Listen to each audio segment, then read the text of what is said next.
ইউটিউবে অনেকবারই এই রেসিপিটা দেখেছি, তাই ভাবলাম আজকে একটু বাড়িতে বানিয়ে করে দেখা যাক খেতে কেমন। পেঁয়াজ, রসুন, কাঁচা লঙ্কার প্রথমেই একটা পেস্ট বানিয়ে নিলাম। এবার কড়াইতে সর্ষের তেল গরম করে নুন, গোলমরিচের গুঁড়ো আর গন্ধরাজ লেবুর রস দিয়ে মাখিয়ে রাখা মাছগুলোকে ভেজে নিলাম। আর কয়েকটা গন্ধরাজ লেবুর পাতাকেও ভালো করে জলে কিছুক্ষণ ভিজিয়ে রেখেছিলাম। মাছ ভাজার তেলেই গোটা গরম মশলা ফোড়ন দিয়ে সামান্য আদা বাটা আর গন্ধরাজ লেবুর যে জেসটা হয় সেইটা দিয়ে একটু নাড়াচাড়া করে গুঁড়ো মশলাগুলো এক এক করে দিয়ে দিয়েছি। কিন্তু এর মধ্যে কিন্তু লঙ্কা আর হলুদ গুঁড়ো আমরা দিইনি। আগের থেকে বানিয়ে রাখা পেস্টটা দিয়ে এবার ভালো করে কষিয়ে নেব। আর মাঝখানে কয়েকটা পাতা ছিঁড়ে এর মধ্যে দিয়ে দিয়েছিলাম।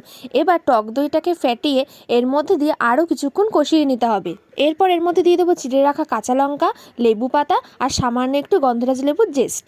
এরপর সামান্য একটু জল দিয়ে জলটা ফুটে আসলেই বেশ অনেকটা পরিমাণ আমি ফ্রেশ ক্রিম এর মধ্যে দিয়ে দেবো। তারপর গ্রেভি রেডি হয়ে গেলে এক এক করে ভেজে রাখা মাছগুলো এর মধ্যে অ্যাড করে দেবো। নামানোর আগে কয়েকটা লেবু পাতা ছড়িয়ে দিলাম।